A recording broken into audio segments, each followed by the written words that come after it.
I am the Tofu Golem. Please enjoy the video. You've imported your clip and set a matching sequence frame rate. Now start removing motion. First, select the clip on the timeline and open Effects Controls.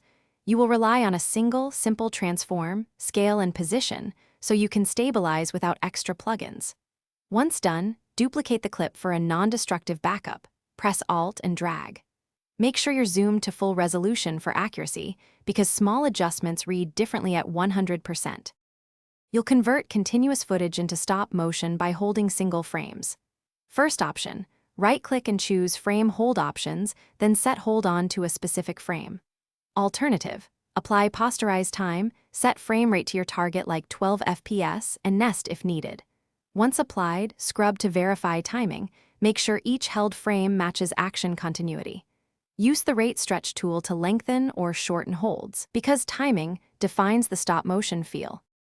Finish by rendering and exporting at the sequence frame rate to preserve timing.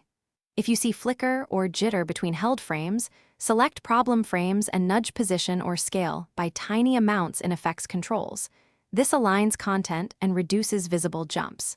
Make sure audio is muted or replaced, because continuous audio will betray the stop-motion effect.